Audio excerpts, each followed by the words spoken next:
What's up, my people? Welcome back as we continue the part 2 of the Ubuntu server. You remember very well last time the latest video that I uploaded was how to set up the Ubuntu server in a virtual machine. Here ours is here, though I did some changes here and there. I changed the IP addresses, so let's proceed and log in.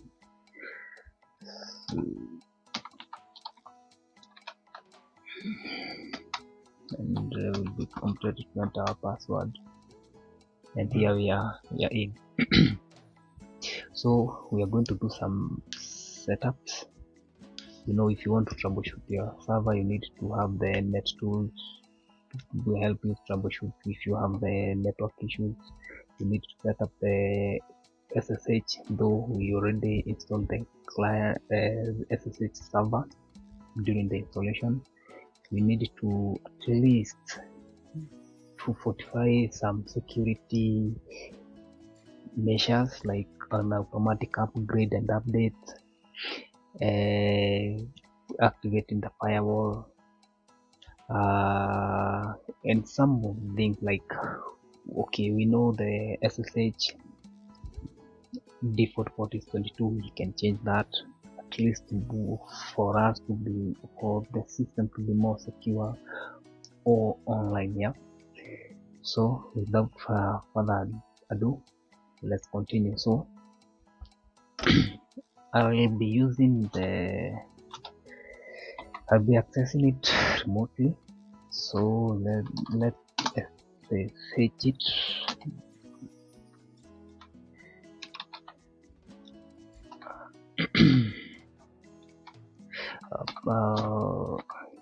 This is our IP address.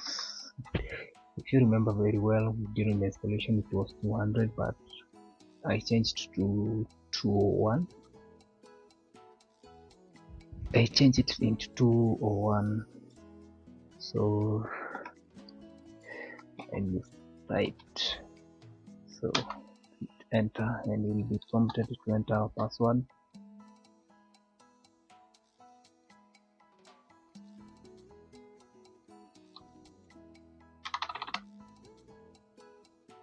Wait, permission denied. You try again.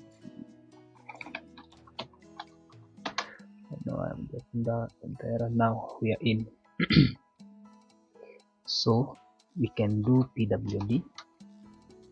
So if we come here and do pwd, here is our server, and here is our remote connection via the SSH. So we don't need this anymore. We can continue here. So the thing that you need to do, and thing that normally in Linux we are supposed to do, is to check for the upgrades and updates.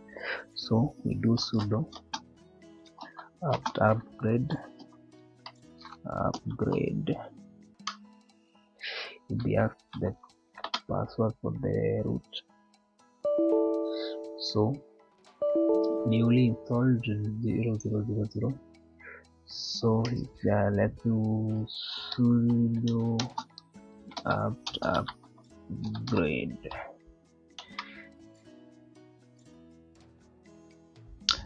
Basically there's nothing to upgrade or to update.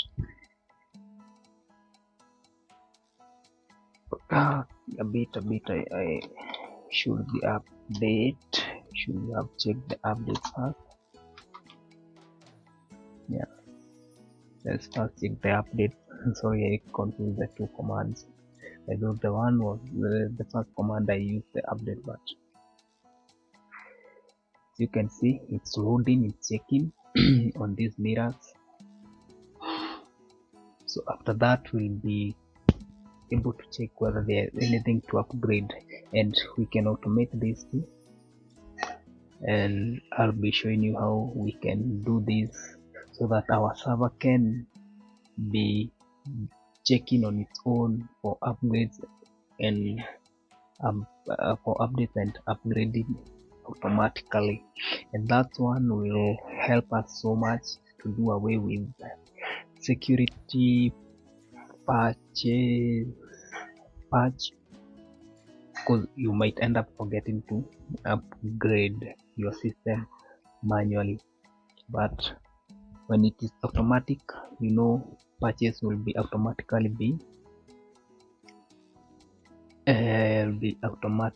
be installed. So we see we have 93 packages that can be upgraded. You can run up list upgradable.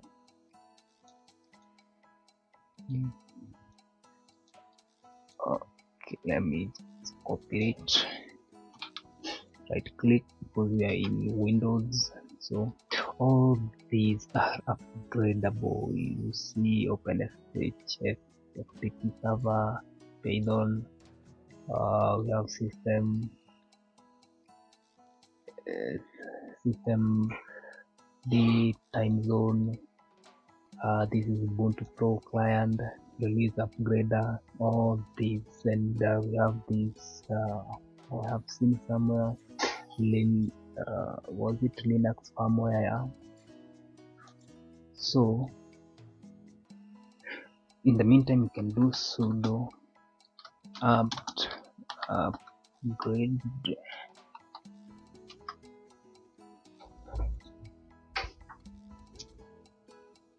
Hit enter, or rather yes, and hit enter. You see a total of 3 or 4 MB will be used on the disk space. Let's just give it some time to finish up, then we proceed with automating this. This will depend on the speed of your internet. So what I'll do, I'll pause the video as the download continues, so that the video will be that long with things which are not of much importance. Yep. The download is almost done in 97%. So this depends on the speed of your internet, and my internet today is having seen some hiccups. It's a bit slow, so bear with me. We have this package. I think is the last package that is remaining. The snap is a package manager.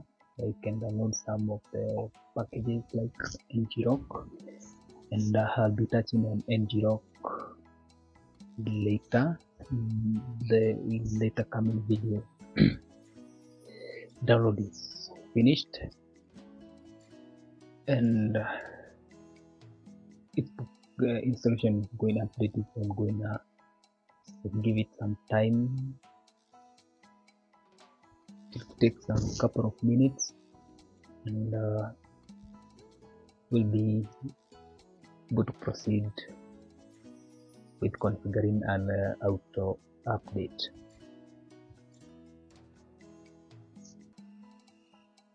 You can say if you configure, if you had the auto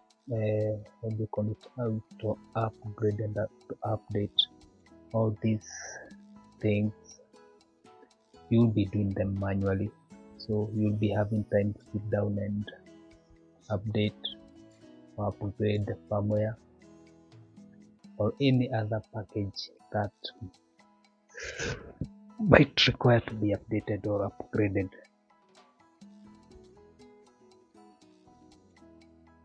Yeah, it's almost done.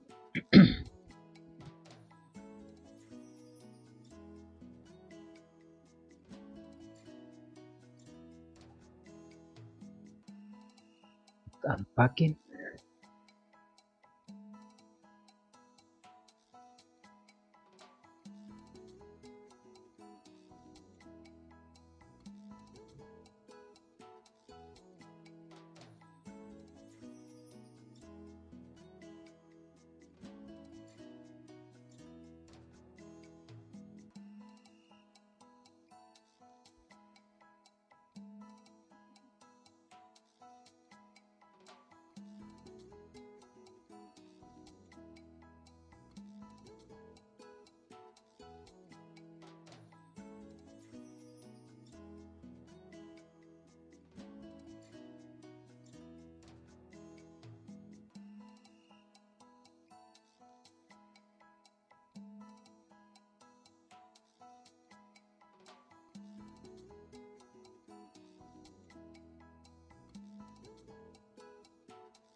all those packages.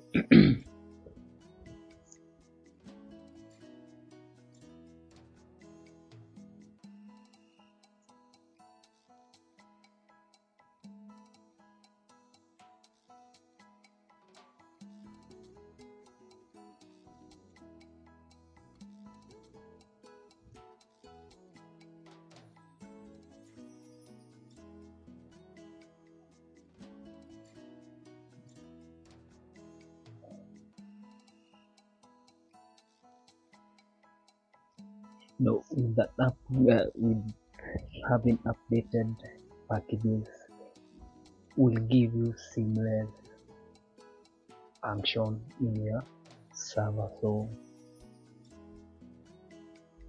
it's a good practice to keep updating, to keep your system up to date.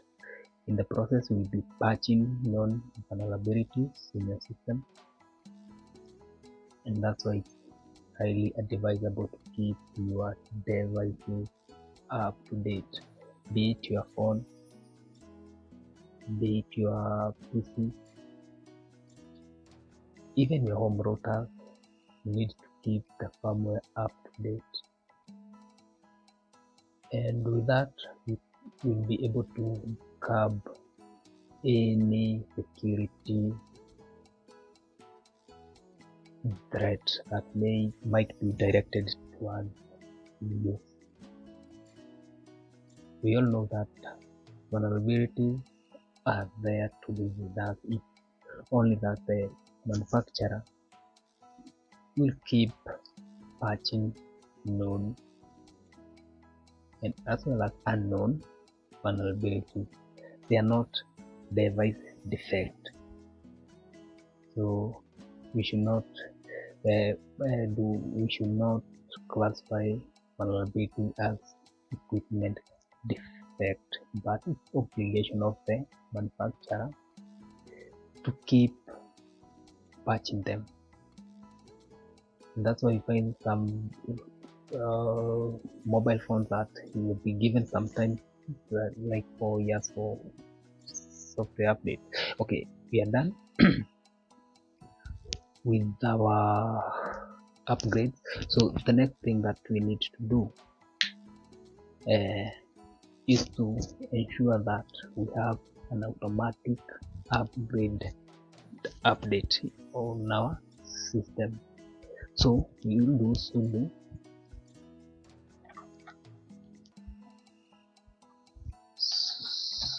apt install an attended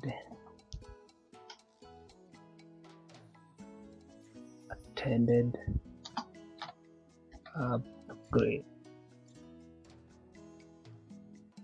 You can do upgrade system or to be prompted to enter the password.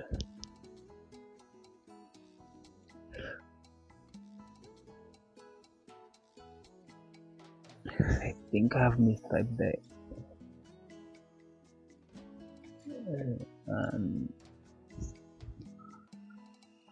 Unattended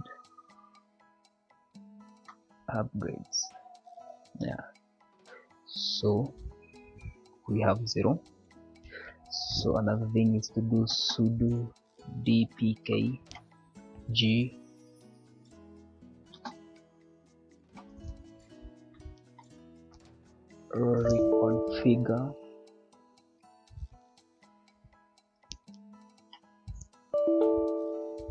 reconfigure priority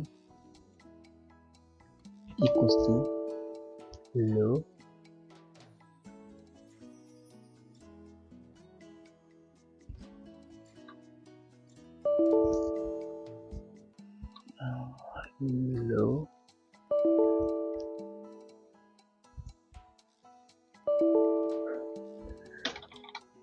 priority equals to low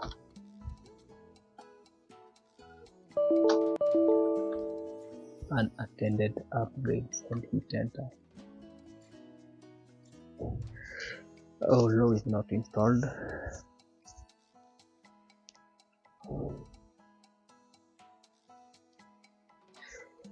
We are getting low is not installed.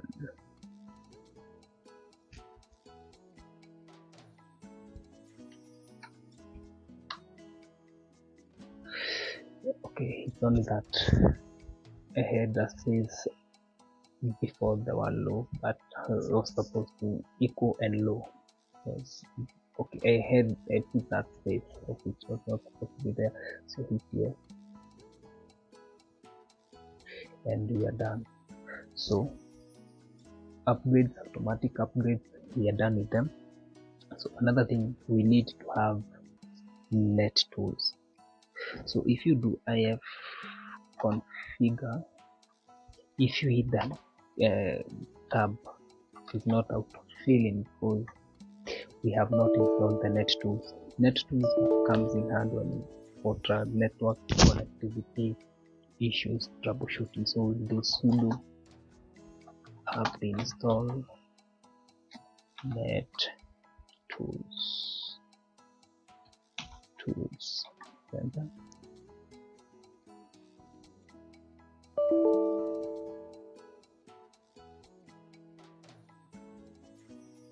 So we can check. Now you see we are able to see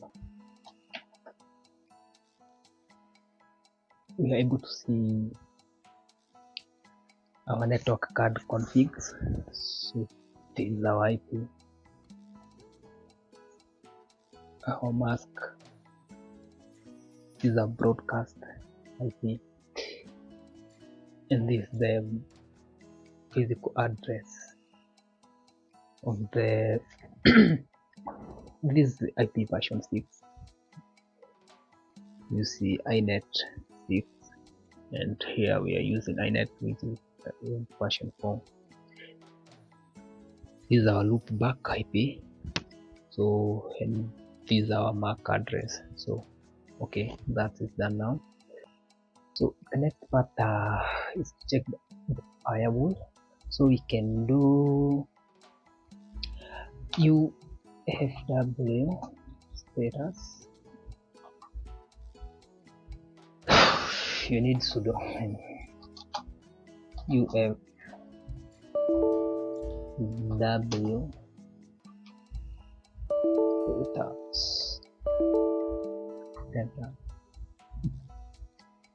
Currently it's inactive.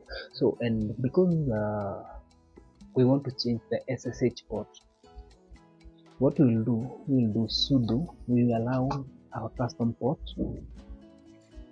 allow sudo ufw ufw allow, let's take 999 is our custom port, and as you can see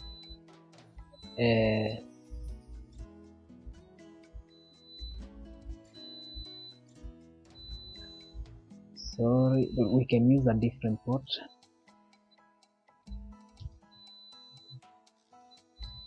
Actually this rule is existing, I think I had already added it. So what we will only do is to activate, is enable our firewall. So what we'll do, because it is keeping adding existing rule, it's existing, so that's why it's keeping. I want us to use this as our custom port to access SSH. So what we do next, we do sudo enable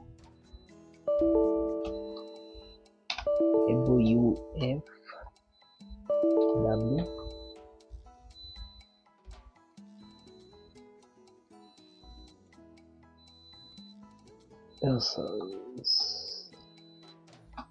UFW enable.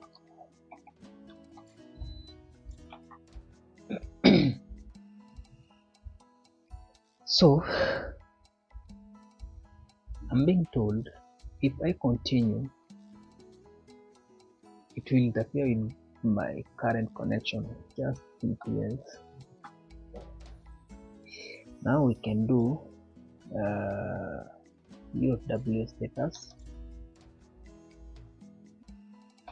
Let's use sudo. Yeah.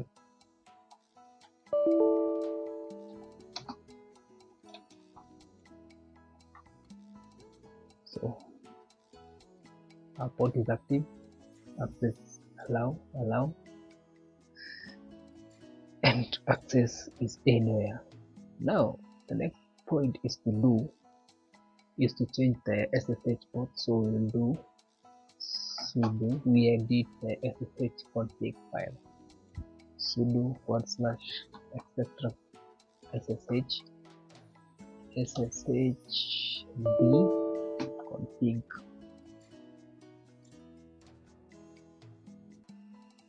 No, should be nano, should be give it nano because we want to edit something that my keyboard is not that comfortable kind of. Config, hit enter. So here is where we're gonna make our changes. We change this default port, and doing that you scroll down with the arrow down key,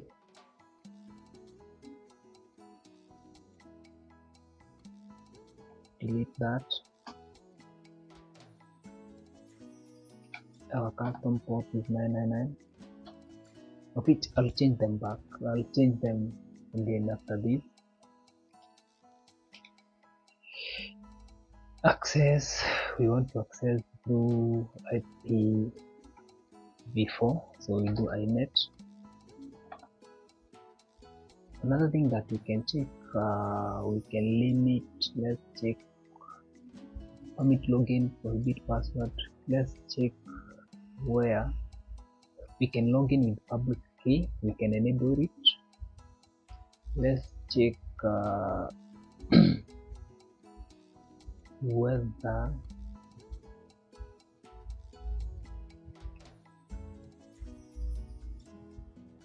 let's check. Okay, I'm checking whether the root account is active. I want to deny the root access the SSH, but when we were setting up this server, we didn't set up the root account.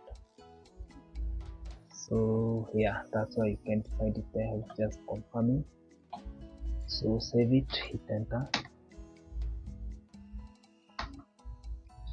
So that being done, now let's open another CMD before logging out, and that's the best practice, because assuming that you're doing it remotely and you don't have the access to the physical server, you should not log out from this session here. In case something is misconfigured, you might end up not having connection. So we do SSH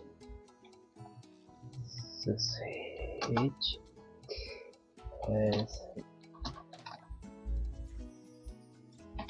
username,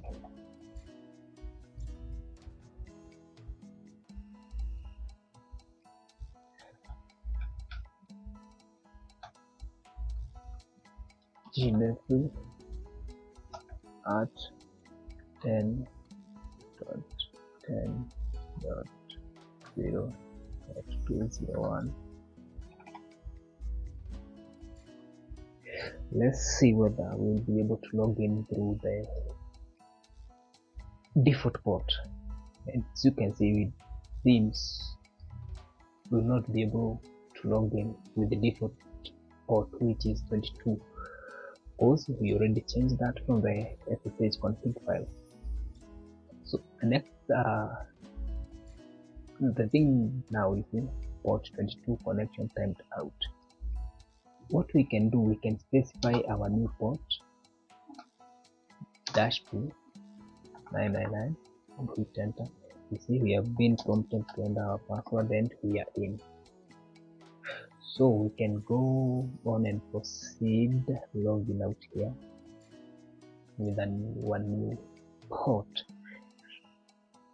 We have set up our firewall, we have allowed this port, and this is the only port which we have allowed. We can allow the port 80, a web server, but as for now we are only interested with SSH. The other we will allow them as we do the next video, on remote access via the cockpit by help of ngrok, whereby we'll be using ngrok to be able to access remotely our server over the internet without necessarily having to port forwarding here.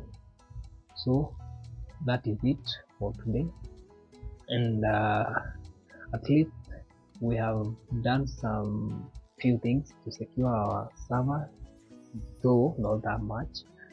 We have enabled the firewall, we have changed the default port, we have activated the automatic